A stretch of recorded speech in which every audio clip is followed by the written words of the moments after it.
Hello, everybody. Welcome back to That's Life podcast. I'm your host, Abby Luckett, and life has a lot of highs, a lot of lows, and many in-betweens, but the thing that remains consistent is our God. So let's see what we talk about today. Many, many moons ago, in a land very far, far away, there lived a young Abby and a young rhinoceros Rex, and the two of them, 5 years apart, went to college. Now, that sounds a bit crazy to the untrained ear. Meaning, when you were a freshman in college, I was a freshman in high school. Wait, what? Yeah. That's not right. That's not right. No, that's right. 2017? But you graduated a year later than everybody else that was in your grade because you went at 18 to a junior college, correct? Well, that's not why I graduated a year late. I went to college for 5 years, though, yes. Wait. I think everything I know about you might be a lie. Wait, what? You went to junior college for 2 years, correct? Yes. And then you went to a university for 3 years. Yes. But the junior college was not the reason for that, for going to the university for 3 years. What was the reason? My injury. What do you mean? What do you mean? What do I mean? What do you mean? So what do you mean? I went to junior college for 2 seasons or 2 years, whatever, and transferred to my university. And my second year at my university, which is my senior year, I blew out my elbow and had to have Tommy John surgery. Right. So I ended up redshirting that year for baseball. Okay. What is redshirting? That means you get your year back. You take a medical redshirt. So you were only supposed to be at a university for 2 years. Yeah, that's how college works. 4 years. Oh, yeah. I don't know. I actually got another year for COVID as well, so I could have technically went to my university. Your anniversary? Haha, funny. My university for 6 years, but I decided not to. I thought that's just how it worked. You were supposed to go for 3 years. No, I was not. So your injury is what pushed you back. Yeah. And it wasn't your grades? No, it wasn't my grades. Period. I did not make good grades, but it wasn't because of my grades. Wow. The more you know. Well, anyways, with that hook that really got you guys going, we are going to be doing a deep dive in honor of... Wait, 2017, you were entering high school? Correct. 2016. Well, so... 2016 to 2017. So your sophomore year of high school was my freshman year of college? No, we are... No. If you entered college... or high school in 2016. My freshman year of college was 2021 to 2022. You were my fifth year. Yeah, that was my 5th year. Yeah. Wow. Yeah. I don't think that's right. That's right. We're going to have to fact check that up. I graduated 2020, 2021. I graduated 2021, but it was 2020 when I started. Meaning when I started my junior year is 2019. Oh, yeah, 2017. Yeah, that's what I said. Yeah, 2017. It was 2017 when I went into college. Right? Is that what I said? No, not into college. Or I mean into high school. So 2017. You were the class of 2017. In high school. Mm-hmm. Yes. I went into high school. Oh my gosh. 2017. That's crazy. So that's literally, a freshman and a freshman. That's crazy it's so weird because, as a freshman in college, obviously would not even look at a freshman in high school. That's really weird. My first boyfriend and I were 4 years apart. Yeah, that's weird. Sorry. But yeah, it was probably a little bit more weird because I was younger then. Yes. But I feel like too you sometimes exaggerate stuff.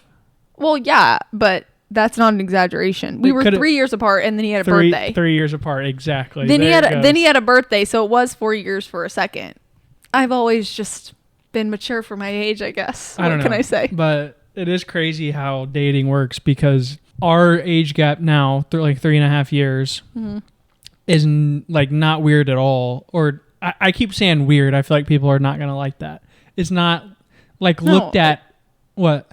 You can say weird. That's fine. It's not weird. It's not looked at as kind of like, 3.5 years because we're in our 20s now. Yeah, but if you were to flash back to when we were in high school, it'd be like a freshman and a senior, and you'd be like, that's kind of weird. I feel like it is different when you're younger. It's not super common for freshmen and senior in high schools to date, right? Well, that's me in 8th grade dating you as a senior. Oh my god. In middle school? But wait, how are we only 3.5 years apart then? Did you start school late or something? I was old for my grade. Oh, wait. Pause. What? Yeah, you were old for You're 27, I'm 23. That's 4 years.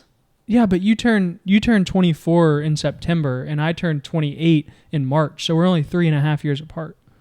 Yeah, but school years wise, I guess. But that would be 5 years, though. I don't know. Math ain't mathin', but all I know is... Were you old for your age, you said? Old for my grade. Yeah, so you started early. No, I started late. That's what it is. Yeah, you started late. That's what it is. We got it all figured out now. I should have been. I was always so angry, though, because I was always, like, the oldest for my grade. So when I got my license, like, everyone wanted me to drive them because I was the only one that had... But you weren't actually mad. You were, like, so... No, I like loved flexing it. on everybody. No. Yeah. I loved it. But it was, like, people that didn't really hang out with me were then like, hey, you trying to give me a ride? And I mean, like, of course, like, come in my car, let me tell you about Jesus, and let's just bop. Yeah, for me in high school, I said, hey, no. But it was like, okay, every day I have to give someone a ride, which got a little bit taxing in my little high school. Actually, I'm literally making this up. I probably loved it. Yeah. I don't think there was a complaint in my heart. I think I loved it. You like the attention. Well, not even I love the attention. I'm an extrovert. I love being around people. That's what I'm saying. You get a lot of attention out of that. Well, it's not attention towards me. It's just I get to talk and hang out. I know. I didn't mean that as in a bad way. I just like conversating. Yeah, I mean, now I do it for my job. So, like, it's just, this is, I guess, been the life for me. Why are you asking these college questions? The reason I'm asking these college questions is because college is wrapping up. People have finished finals. I feel a lot of graduation posts I'm seeing. We literally live right across from like a theater, and so there's been a ton of graduation cap and gown peeps walking in and out. And not so much college though here. I'm sure that's high school. More high school. Yeah. One college. Well, I'm guessing that usually at the college university, they just do it at the university. Yeah, especially here at University of Tampa, that campus. It's gorgeous. But there's lots of high schools coming and lots of, I don't know, principals and deans and all this stuff. So anyways, it just got me thinking like, wow, everyone's kind of wrapping it up. I feel a little bit, honestly, like disassociated from my college life. I went through some crazy stuff in college. My college years were not my years. So I feel a little bit like I feel more connected to my high school self than I do to my college self in an odd way. But I thought it'd be fun to kind of venture back into it. I know you probably feel more connected to your college self. I mean, probably both. I mean, really? I liked both. So I didn't like college. I think any of my college friends could tell you I didn't like college. Yeah, which is fine. Like, not everybody has the best college experience. Not everybody has the best high school. You know, it's seasons of life. You know, they come and go as, you know, they do. And they go fast. It's crazy. They do. I graduated high school now 9 years ago. We're coming up on 10 years next year. That's crazy. Wow. So mine would be 5 years? 5 years ago? Yeah, 6 years ago? I guess. Wow. You know, I'm the one that's in charge of my high school reunion. Wow. I don't think my high school does those sort of things. We're going to do a 10-year. I debated on doing a 5, but if you're from my high school, you heard it here. See you in 4 years. Bring your kids. Wink. You think we'll have a kid by then? Yeah, I hope so. That's cool. Lord willing. Yeah.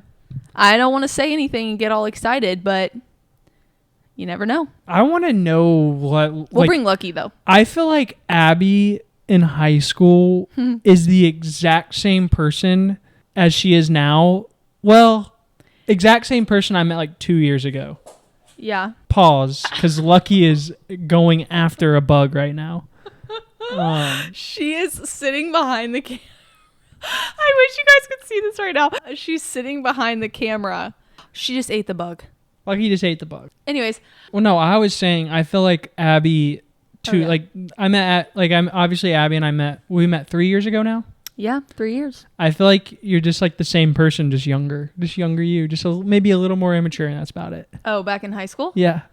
Yeah, honestly, I do feel like, I am my high school self. Well, I just feel like you're so authentic, like in who you are, that Thank you just don't really, like Abby does not change over the years as far as just personality and character and like how goofy you are. I feel like that doesn't change a whole lot. I don't know. Because you're goofy as all get out. The blessing of knowing Jesus from a young age, like I chose Jesus I've always loved and known Jesus, but I chose him for myself when I was 13. So like right before I went to high school.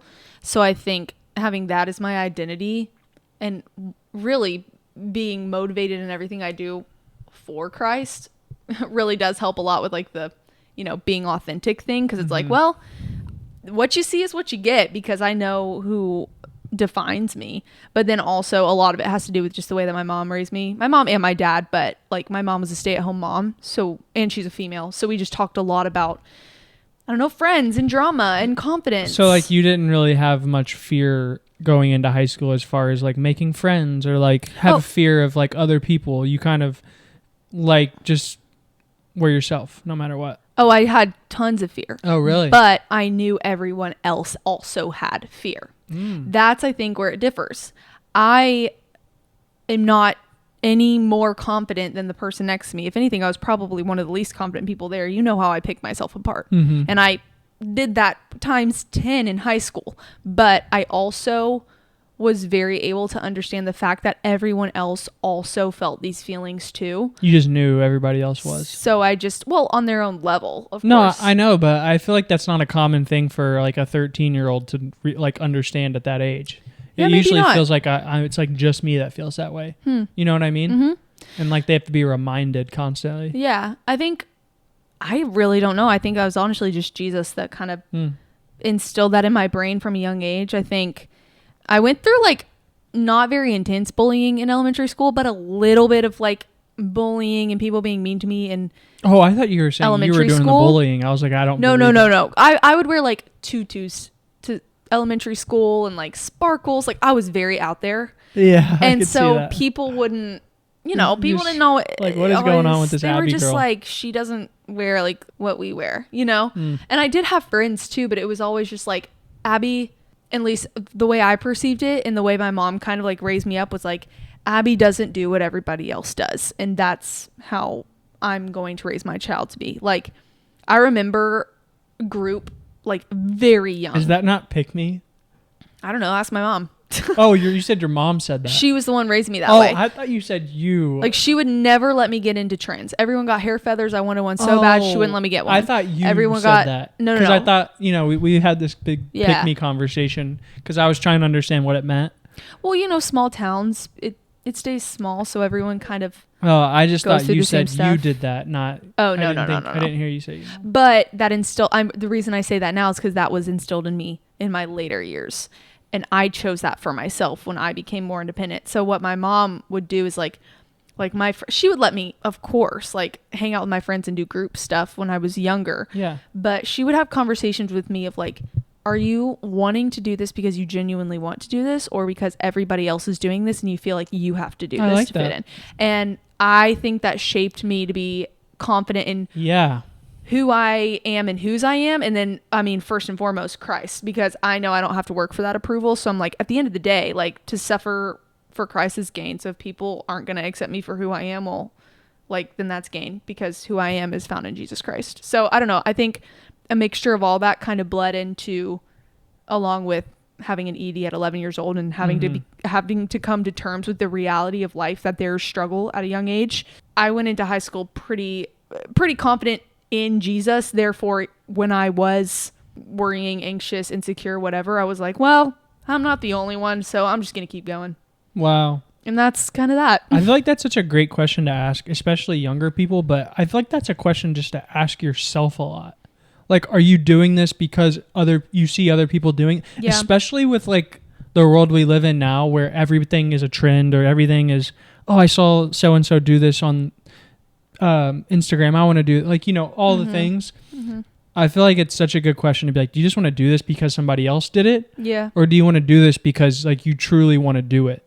Yeah. I feel like it's a really good question to ask. I think too. I'm in Ecclesiastes right now, and it really is kind of putting just everything in this life in perspective. You've been in Ecclesiastes, you're reading it over and over again. That is tattooed on your heart now. I am like really going in depth in these chapters.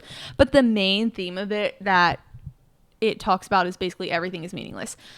But when you really go into the depths of it, I read chapters 3 and 4 this morning, and Solomon is talking about how like no matter what we strive for in this life, it doesn't come with us when we die. It's gone. It stays here for our family or for other people. Like even the things that you work so hard for, like we work hard and for.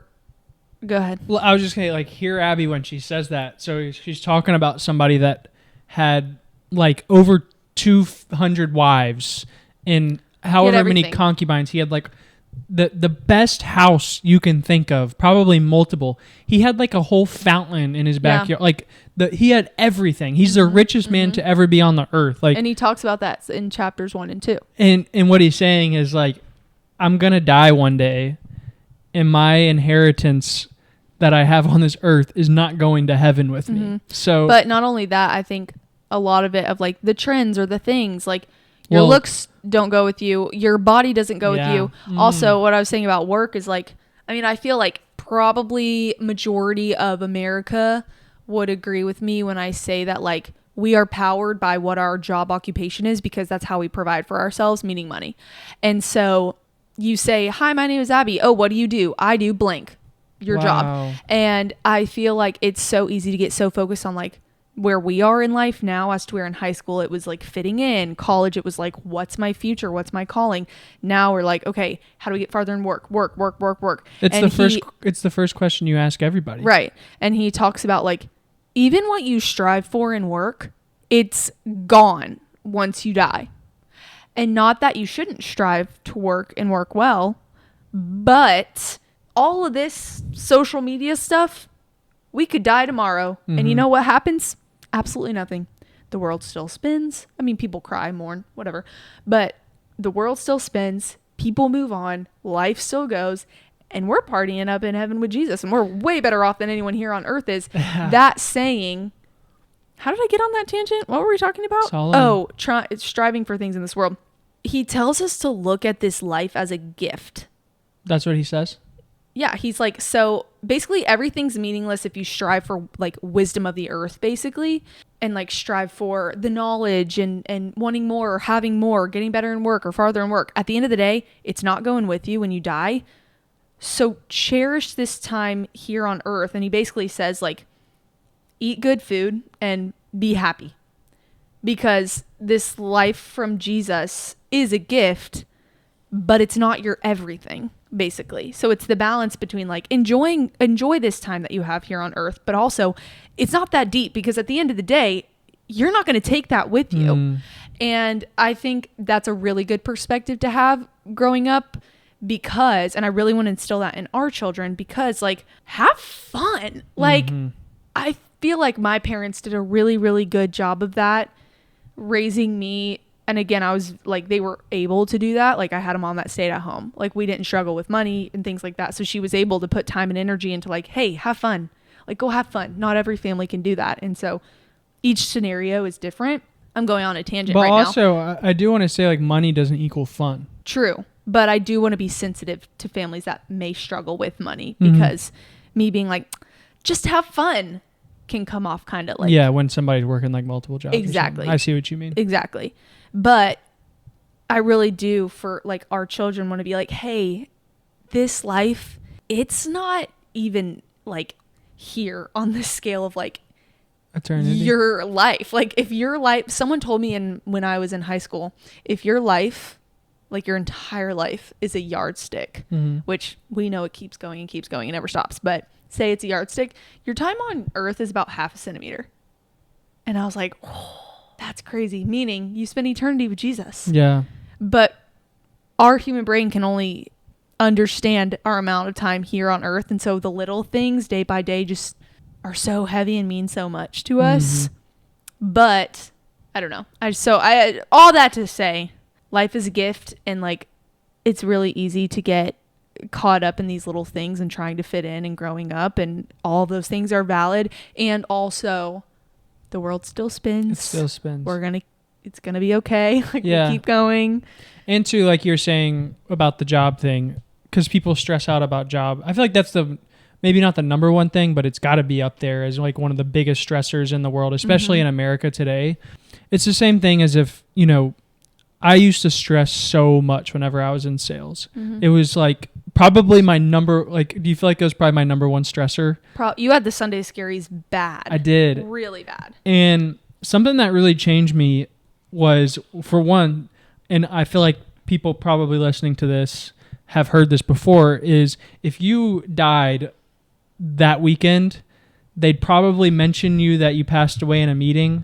They might celebrate you for a week, they're getting another person to fill that role the following week, maybe even sooner, and their lives are going to keep on moving forward. So stressing out about, a job is not worth it. And two, I really saw a different way to look at a job. I don't know who, it was probably a mentor in my life at the time telling me, like, you're on earth to make disciples and mirror Christ. So if your ultimate goal, obviously you want to do your job to the best of your ability, give glory to God, and not take that for granted that you have that position or whatever you're doing. But if you can really look at your job, whether you're on a floor and you're a nurse and you're on a floor, or you're a teacher and you have all these students and all these other teachers that you get to talk to every day, or you're a police officer, or whatever you do, if you can really look at that as a mission field to, like, okay, how can I mirror Christ in all these conversations that I have today? It really will make your job, your work, just, I don't know, it makes it a lot more meaningful, in my opinion. Definitely. And sometimes it won't feel meaningful, but that doesn't take away from the fact that it is. Right. I also think, too, you have more street cred in this topic of work because you have worked in corporate America for quite a while. And I want people to know that. Shout out Motive. Because this is UniFirst. This is a very hot, I don't know if you know this right now, but this is a very hot topic on social media right now. What is? Influencers being out of touch with reality. Yeah, some of you guys definitely, influencers are out of touch. I'm just going to say it right now. You are out of touch. We are out of touch? I feel like I get out of touch every so often. How so? Well, just in the sense of, like, the freedom that what we have. I'm not saying we don't work hard or we don't, work a lot. And some people would look at that and be like, you don't work hard or you don't work at all. Okay, whatever. Like, you call it whatever you want. I worked in corporate America for over 3 years, and it was a grind. Like, I was in sales. Like, whether I made deals is whether or not I kept a job. Right. You know what I mean? And I loved it. Don't get me wrong. But influencers probably, I don't know what the controversy of topic is, but they are a little out of touch with what's going on. Basically, there was like one video that kind of started the whole thing, but it's this topic of influencers who have only ever been influencers and never actually worked in corporate America, and how, it's just like dangerous for someone who's an influencer to not ever have experience in the real world with corporate America, or with like a structured job where someone else is your boss, because it just can have you experience being privileged. True. And so, but I also do see it, different ways too, because, like, I was going to go into theater, and that was my job. I mean, I had many jobs, and I did work in corporate America for a tiny little bit, but I worked for a church, and I did theater as my job, and I still do choreography and whatever, blah, blah, blah, where other people are my boss.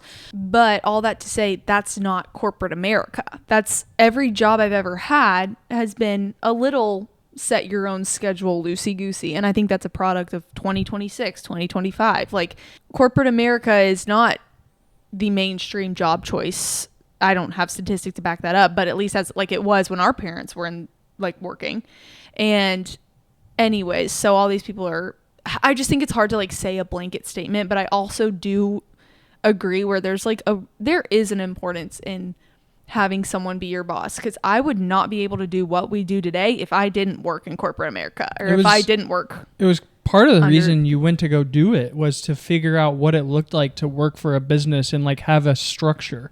No, well, I wouldn't say it was part of it. I think the reason I went was because I didn't think I could be my own boss because I was so not structured.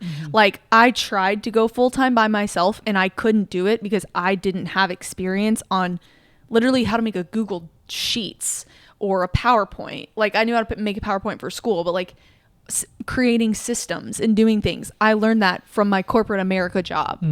And so I do think there's an importance. But anyways, it's like a hot topic right now. Yeah. Well, I would say influencers, there's probably plenty of influencers that are out of touch. I get out of touch in the sense of, like, we can create our own schedule in a way that even self-employed people can't. If they're running their own business, they kind of can't, because, they have clients to meet. And to a certain extent, like with whatever brand deals we have and things like that, we have to meet certain requirements deadlines, requirements, deadlines, all that stuff. But I get out of touch in the sense that like I forget what day of the week it is. And like if it's 1:30 on a Thursday and I just want to go whatever, well, like if I want to go hit a bucket of balls golfing, I can just go do that and I can come back and I can edit at 6 p.m. if I want, certain things like that. But I would just say a caveat to that is, I feel like corporate America people being like, you guys are so out of touch, influencers, this and this, like try it.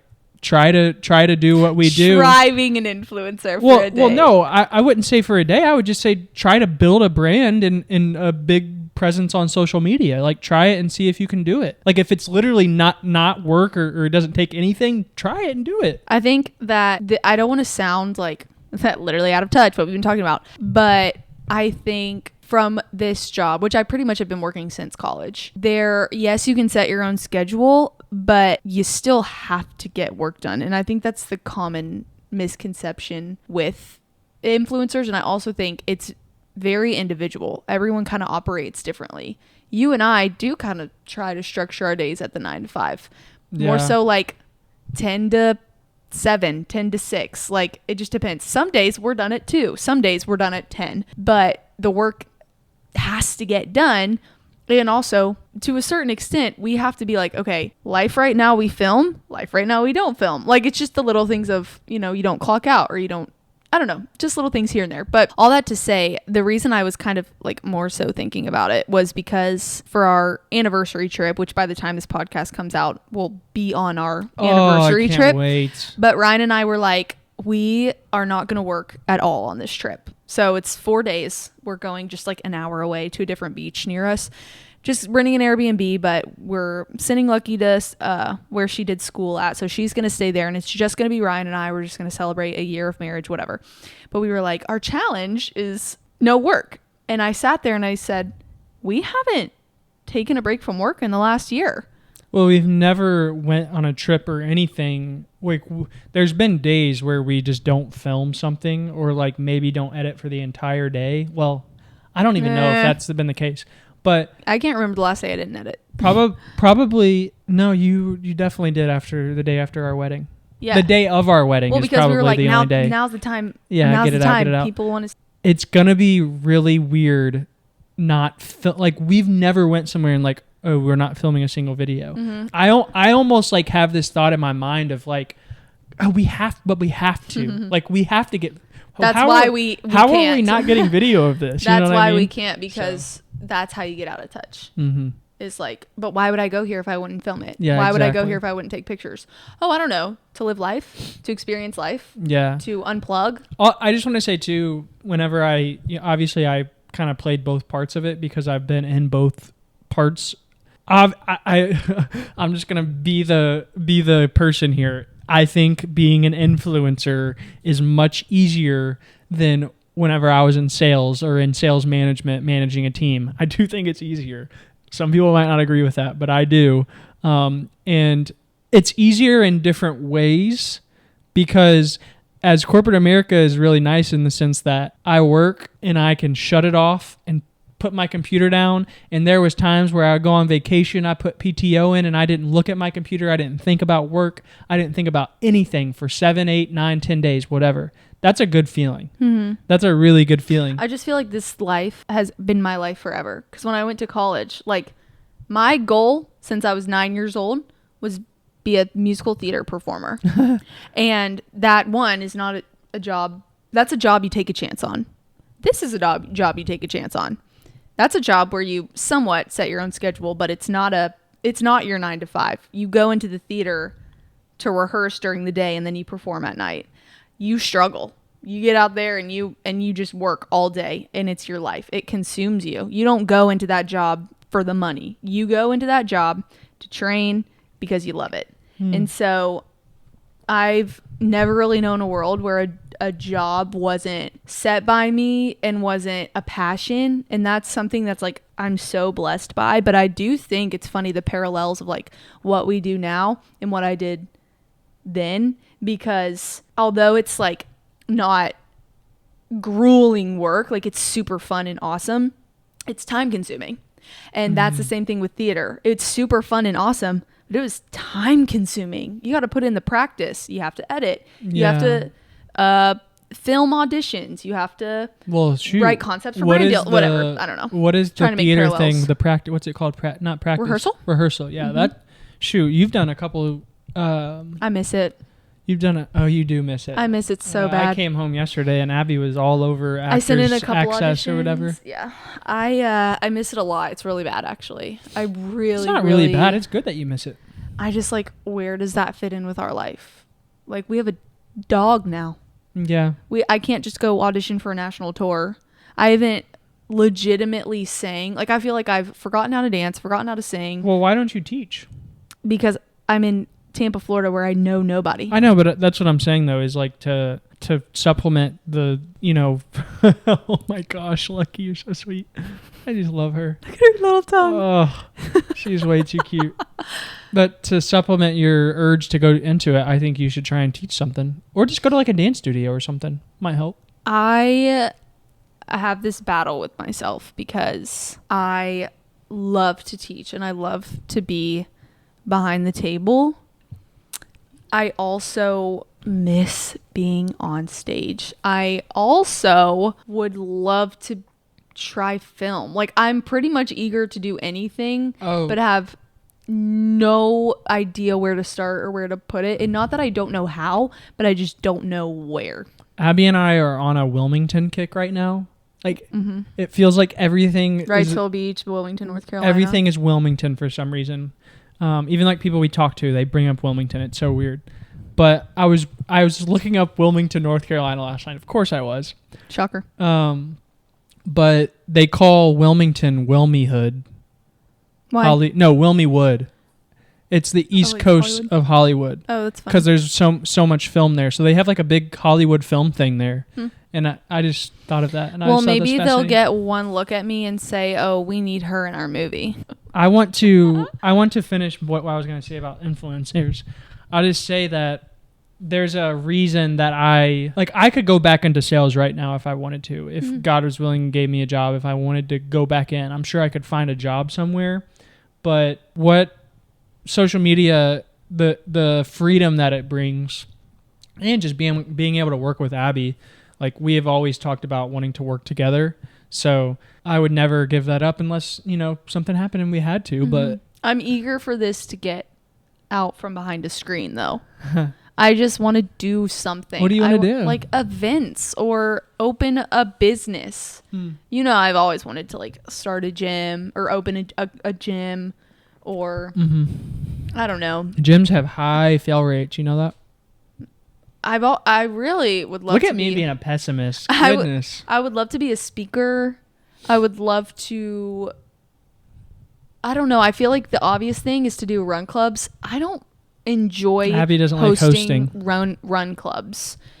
I would much rather do some sort of coffee Bible date or go to some event and be a speaker or something. Well, you should get into public speaking. You're a great speaker. I don't know how. I don't know how. We have friends in the space, sweetie, that could really help you. I know, but I just feel so bad of being hey, wanna hook me up? Because then it just feels like I'm trying to get something from them. Abby. I don't want them to be oh, you don't text me regularly and now you're all of a sudden just being it would be flattering to text somebody that's an amazing public speaker and does things like that, and for them to ask them for help. That would flatter them. They'd be oh yeah, I would love to. Well, Lord knows I need all the help I can get. Oh my goodness. I feel like people listening, don't you think Abby would be, she's a great speaker. Thank you. And I think she would be great at it too. Thank you. And you should. If you want to do something like that, you definitely should. You'd be amazing. Well, thanks. I just feel like I have so much that I want to say. You have a lot to say. I'll give you that. And I love putting it out on the internet, but there's nothing like face-to-face human connection. Yeah, and it's a lost art form today. When we meet people, I love meeting people out. Whenever we meet people from our audience that come up to us that see, hey, I watch your videos, and we love that. We love to meet people. Yeah. Should we dive in? Dive into what? Dive into our college questions. 37 minutes into our podcast. Now okay. He goes, you want to dive in? Well, we yap for a little. This is the format. We yap for a little bit, and then we get to the main topic. I didn't know there was questions. I just wrote them. Ryan, I told you this. Oh, I kind of forgot, I guess. Ugh, boys. They never Lucky's listen. moving the camera on us, guys.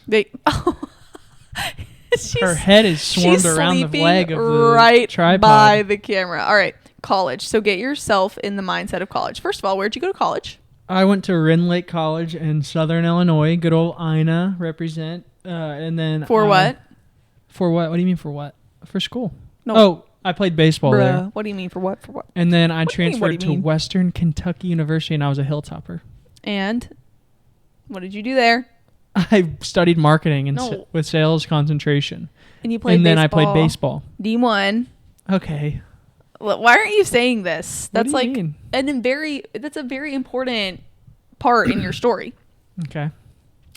I went to Belmont University for 3 years studying musical theater. I actually was like a semester and a half ahead for my credits. So I had 12 credits left to get my degree in musical theater, and it was dance credits and performance credits. So all of the like knowledge credits I already had. And then my senior year, I said, actually, I think I'm just going to finish the rest online. Drop out. And so I got a generic degree because Belmont doesn't offer online. They offer like 3 online degrees, and none of my credits transferred. Anyways, so I transferred to Liberty University online.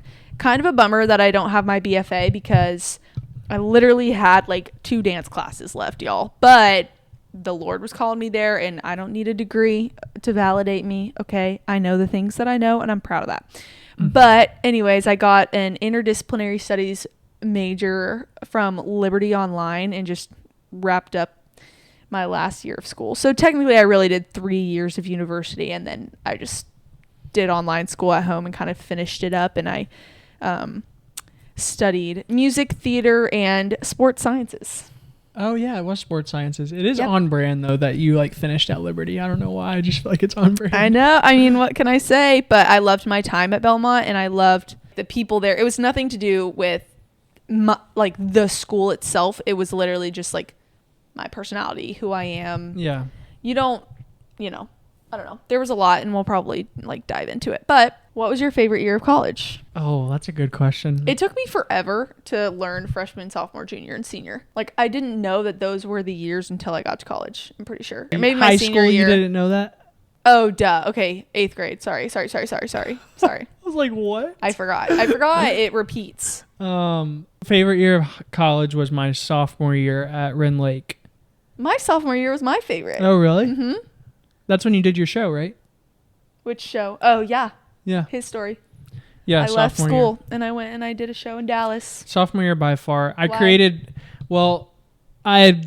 had been creating like my best friends freshman year, and then sophomore year, we got back, and it was probably my best athletic year too. So that may have helped.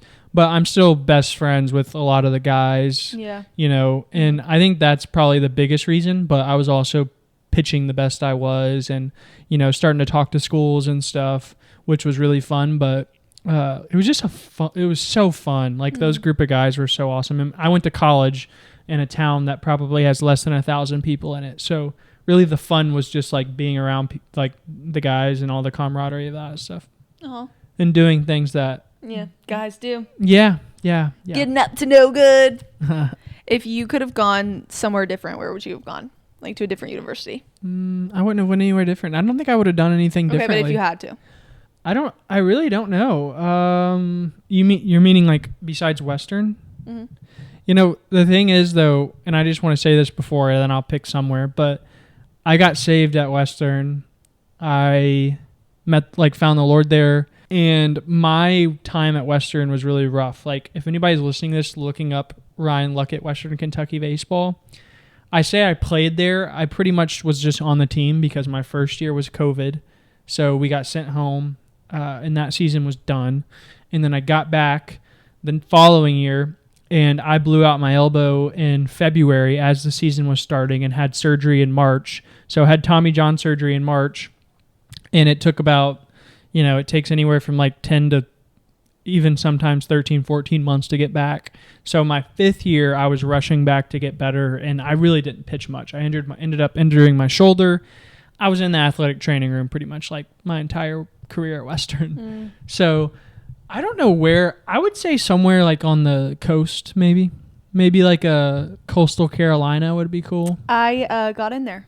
What do you mean? To coastal Carolina. What do you mean you got in there? Like I auditioned and I got in. Oh, that's like a theater program. Oh, cool. I didn't know that. And then I didn't go They there. have a really good baseball program. I'm not saying I was recruited by them or anything, but if I like could have just handpicked where I wanted to go, I probably would have went to Louisville because I thought like that's where I really wanted to go because that's where I'm from. But looking back now, I would pick like, I don't even know, somewhere like UCLA would be cool. Like out in LA, that'd be pretty cool. Florida. Yeah. University of Florida. Can you guess where I would have gone? Hawaii. Yeah. Yeah. I mean, come on. And I probably would have never left. Yeah, you would have never left. And then I wouldn't have met you. Yeah, I mean, that's the thing. That's why I say I wouldn't change anything. If I didn't go to Western, I wouldn't have met Abby because I moved down to Nashville right after that, and then a year later moved back, and I met Abby that day. But man, life would have been crazy if I went to university in Hawaii. Did they have a musical theater program? They probably did, but I mean... You'd have been doing the Cirque du Soleil or whatever. Okay. Moving on. What was your favorite part of college? Your college experience. Your most favorite part. My most favorite, not my least favorite. Your most. Most. Least is coming second, but you can answer both at the same time if you want. I will allow it. This is my favorite part of college was literally going out to eat with my friends. I love that. That's sweet.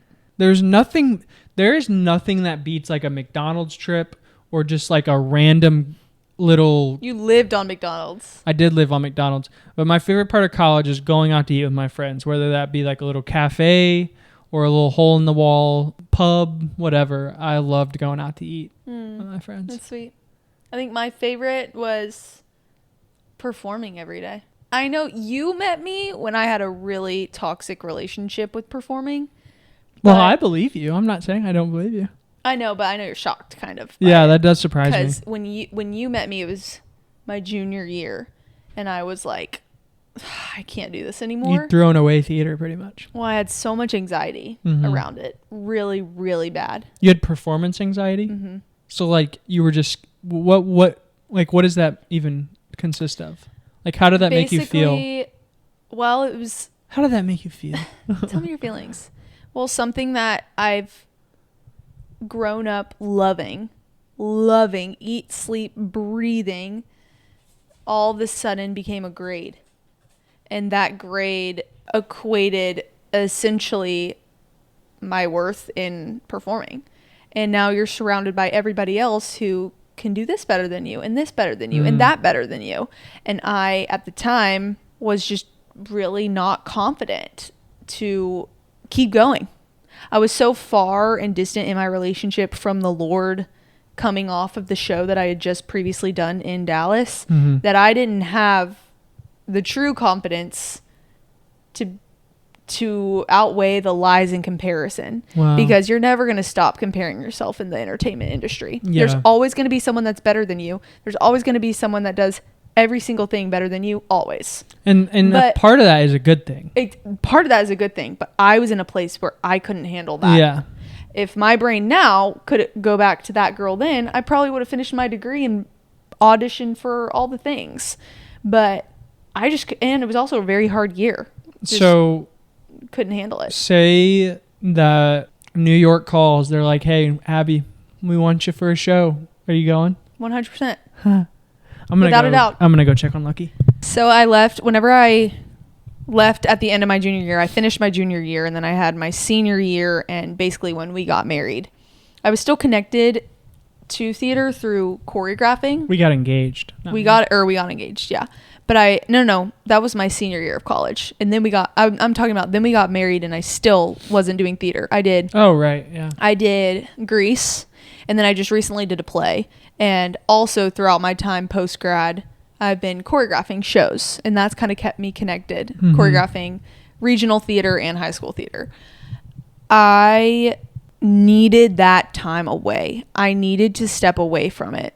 I also felt that very heavily on my heart my junior year from the Lord, where he was like, you have to fully release this I remember you saying that. So that you can enjoy it again. Yeah. And I know that so you can enjoy it again part is coming. But right now where I'm at, like I crave it so bad. Like I want to get on the stage so bad.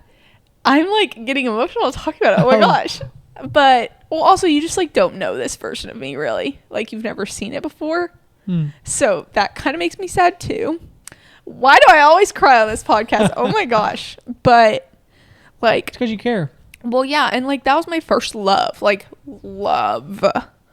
And so anyways, all that to say, where I'm at right now with it is like, I literally just like don't have the skill that I used to have because I was doing it every single day. I feel like it's like day. riding a bike though. I feel like you would get it back quick. Somewhat, but also I have to now work through that performance anxiety. And I worked through the actual performance anxiety part when I just recently did this play back in February, and I've talked about it on the podcast, but that was a play. So that's not singing and dancing. Yeah. So I still have a while to go with singing. I am so not confident in my singing. It's crazy. It's beautiful. So Thank that's you. just crazy to hear. But so I will say I've lost my technique a lot. Like I don't do voice lessons. There is some of it where it's like, okay, some of this is legit. Like I'm not where I was. Yeah, and it's because you're not. I mean, I'm not where I was playing baseball 3 years ago, 3 years ago. But you still feel like you'll struggle with the anxiety piece of it. No, like because I feel like you kind of just said that. Like I'll have to get over that again.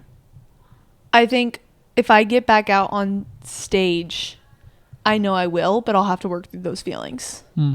Because but you will work through those feelings. Well, yeah, because I did with acting. With the actual performance part of it, I did with this show. But I haven't done a musical in, 2 years? A year and a half?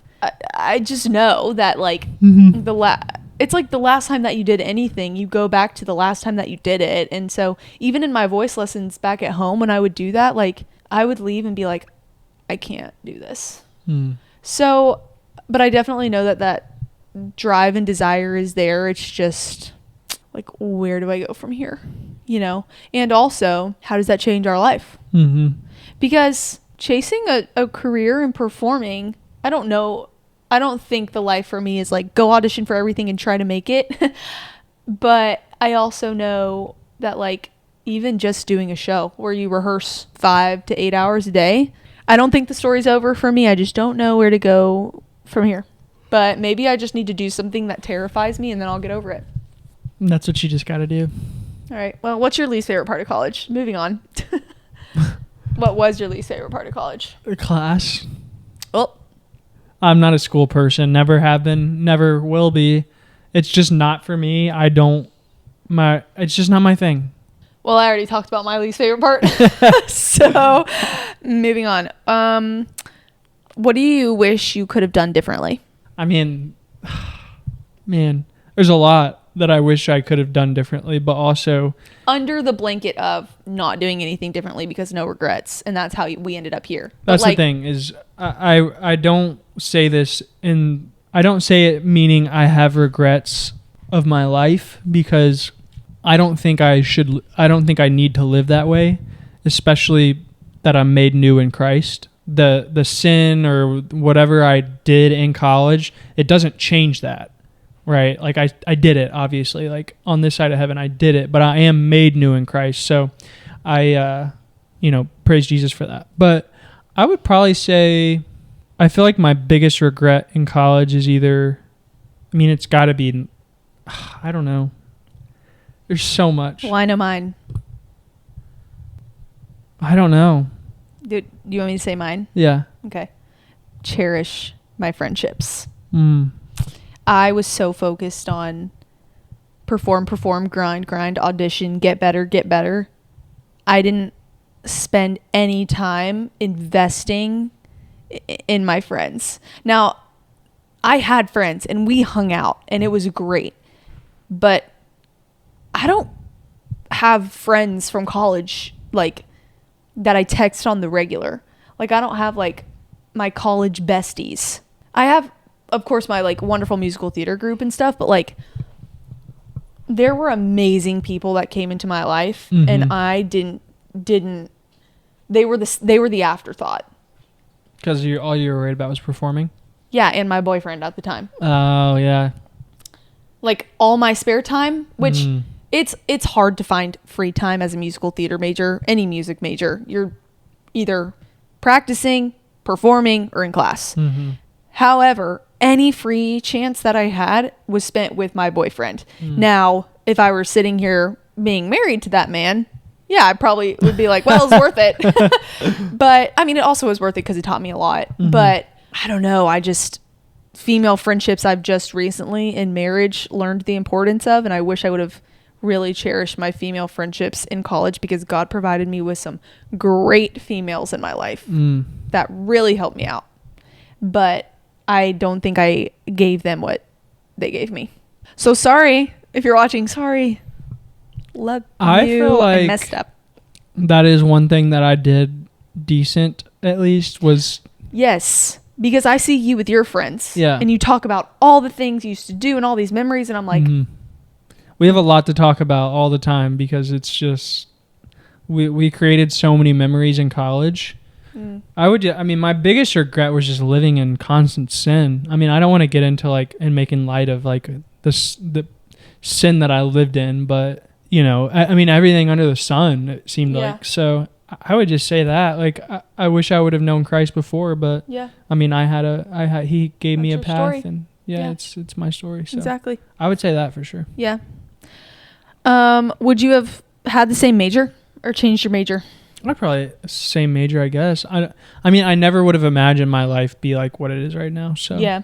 I mean, I wouldn't have it any other way, but I don't think I would have changed. I loved being in sales. I loved the jobs that I had out of college. I loved them, and they were great. I mean, honestly, sales taught me a lot. Taught me how to, for one, it taught me how to talk to people in maybe an uncomfortable setting.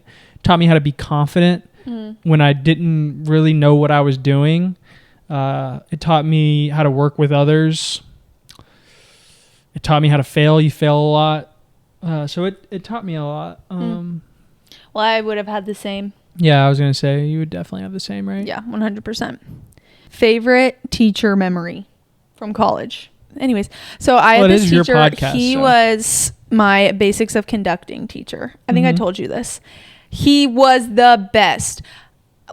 He was so fun. I had another class with him my freshman year.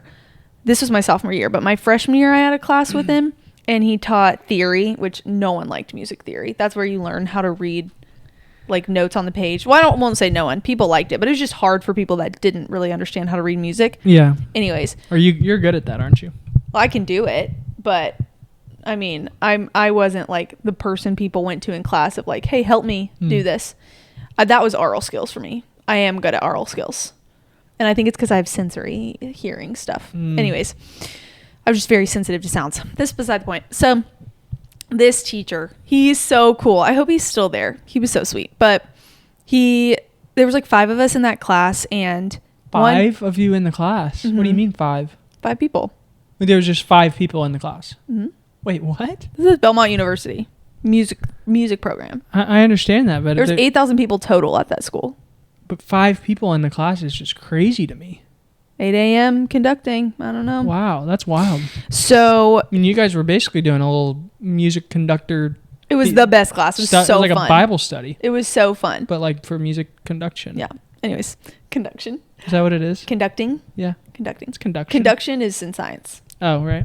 Right? I don't know. Conduction? Yeah? Okay. Moving on. So he did this one day in class. And I'm not going to say who it is because I don't know if he'd get in trouble for this or not. But he was like, you know what? We spend every day with each other, yet we know nothing about each other. We come here, we learn, we leave. Let's swap. Let's just get rid of the plans today, and we're going to sit in a circle and get to know each other. And we just talked about our lives, shared stories. Really cool. It was, so every day we walked in, and he would play a gospel song. The same gospel song every single day. That's really cool. This man loved Jesus, and you could tell. And so we sat, we talked, and he told us this story about crayons. I don't know how we got on it, but he was like, when I was a kid, we couldn't afford the 64 pack of crayons or the 124 pack of crayons, but I just always wanted the huge pack of crayons with with the pencil sharpener in the back. And I was like, well, did you ever get it? And he was like, you know what? No, I never did. So the next week I went and I bought him the 124 pack with the pencil sharpener in the back. That's great. And I gave it to him in class and he started crying. That's a great story. And we took a picture together. I still have it on my phone. And I was like, I just really appreciate you as a teacher. And he literally was like, this is so thoughtful. And it's just crayons, but it's just sweet. So I will that is great. Forever remember that memory, because that's what I'm talking about in Ecclesiastes, where it's like, you know what? My grade in basics of conducting, it's meaningless. I don't remember. Actually, I remember a lot from that class, but not because of the knowledge, but because of him and that person. And so, yeah, I don't know. That's just, I feel like one of my warm and fuzzies from college. That's I have special. many, but I remember that one. That's like a movie scene, I feel like. Yeah. Yeah, it was great. That's sweet. Okay. Least favorite teacher memory or worst teacher memory? I'm not outing my teachers from college. Also, I don't really have like a major negative teacher moment that I'm thinking of, at least. Well, this wasn't bad on teacher. This was bad on me, but it was with a teacher. Oh, okay. So we were supposed to watch this movie for class, and we had a quiz on it the next day. So I watched the entire movie except for the last 20 minutes. And that's a questionable decision. Well, I just didn't have time, or I fell asleep and then I forgot or something. So I walked into class. It was for like a freshman year requirement class. It was like a seminar thing. So we go, and do you remember the movie? No.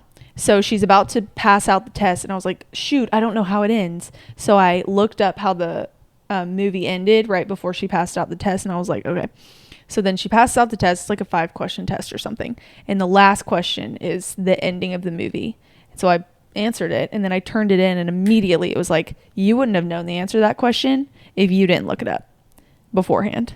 Like, I didn't look it up during the test. I literally looked it up before, but I felt bad about it. So anyways, it was like weighing on my heart, and I was like, oh my gosh, am I going to have to like do this? Am I going to have to do this? That night I wrote an email to the teacher. Oh, you are unbelievable. And I was like, you are just an angel. Dear blah, blah, blah. I feel so bad. I basically explained the situation. I was like, I didn't watch the last 20 minutes. I feel horrible about this. I wouldn't have known the question basically if I wouldn't have looked it up.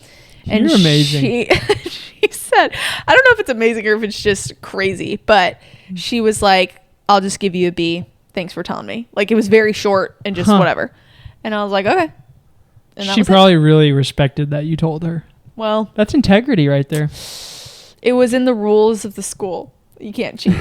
And so I couldn't, but also just my conscience. I've tried. Yeah. Like, I've tried to cheat and I can't. The Holy Spirit got you. Every time I've tried to cheat, I've ended up telling the teacher. I've done it 3 times in my life, twice in high school and then that one time in college.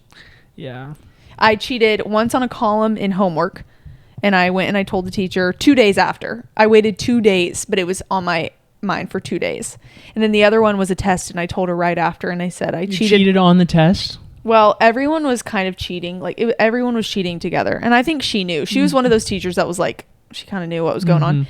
But I told her after, and I was like, I cheated on number 8 and number 32. And she was like, okay. Like, she did not care at all. Wow. But yeah, so I've tried 3 times. You tried 3 times? Yep. Okay. Final one. What would you tell? I know you knew this was coming. What would you tell your college self?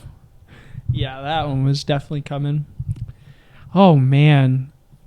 I would say cherish friendships. I already said it, but yeah, I would say cherish your friends. Find good friends and cherish them, because that's what you're going to remember from college. Yeah, I mean, I think that's really good. I feel like the number one thing is just you just don't get that time back. Like, the days go, the years go, whatever, but you kind of get into the dog days of like going to school, going to practice, going to games, especially when it gets cold. Oof. Yeah, it's rough. Oh, I did not like the cold. Walking around in the cold or in the rain. Yeah And rough. You don't realize just like how special those times are until you're 27 like me, walking around Tampa, and you see the campus, like watching college kids walk around campus, and you're like, man, those are like some of the best years of your life. Well, for you wouldn't say so, but for me, like, I truly think that. So just cherish those moments. But I mean, not counterpoint, but like another thing that I would just tell myself, my freshman year self, is like, hey man, you're going to give your life to Christ in 2021. So just do it right now. Yeah. If only it were that easy. Yeah. If only it was as easy as, hey, Jesus is alive and he loves you. And you go, oh, okay. If only it were that easy. Sometimes it is. Sometimes it is. Wasn't actually low-key, it was like that for me. Not like really, like I had to go through like an ED in order to like have that, but college is great. College was formative. College got me to where I am today. Yeah, it got me. That I can actually say, because if I wouldn't have started training for a marathon, I started training for a marathon my junior year because I was so sad in school. I needed something to look forward to in the days. That's why I started training for a marathon. From that marathon, I started posting. If I would never have had that college experience of being sad and then training for a marathon, I would not have the life that I have today. Wow. And we wouldn't be sitting here calling this work. Look at that. Isn't that crazy? That's crazy. So from the trials of struggling in college, you too. What is that voice that you're going for right now? It's inspiration. You too can chase your dreams. Which I didn't even know this was like really a dream. I just knew I had a lot to say. Mm-hmm. And now it's kind of become this. Become this? Is that a brand for something? Become this? Become this. Okay. We've been talking for a while. We need to stop. Hey, this is your reminder. Next week's episode is going to be a Letters to the Lucketts episode. And if we don't have submissions for crazy, what was it? Crazy holiday stories. I'm going to be upset. And we're going to sit here and we're not making up these stories either. We're going to we're not going to what's it called? Yoo-hoo them? No, I know what I'm going to do. What? I'm just going to go to AI and give me 10 fake stories. No, we don't do all that AI. I'm just kidding. I would never do that.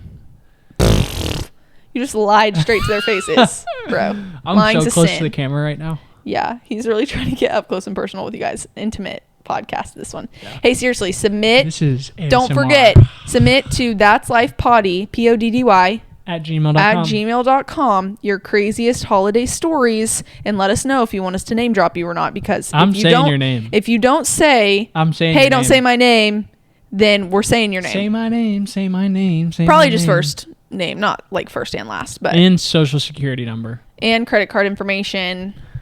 Seriously, submit, guys. We can't have this be lame. We can't come on to next week's podcast and be like, so we didn't get any submissions, and then we're just going to talk about like our craziest holiday stories. Well, we can do that too. I don't have a crazy holiday story. You don't have crazy holiday stories? I probably do. Yeah, you definitely do, I'm sure. Yeah, we just have to like think a little bit. We'll write them down. We'll cook. Yeah, we'll cook. Okay. Anyways, hey guys, we love you all so much. Thank you guys for watching. And if you're a college kid out there, keep trucking along, man. Keep trucking along. You're not alone if you're struggling. Ooh, that would be a good Letters to the Lucketts, is crazy college stories. Ooh, we can do that one next month. Yeah. All right, but for right now, let's pace ourselves, okay? Because we might not even get any. So, all right. Hey, we love you guys. Thanks for watching. That's life. Oh, wait. Why did I forget how to exit this? Jesus loves you. We love you. And that's life. Bye.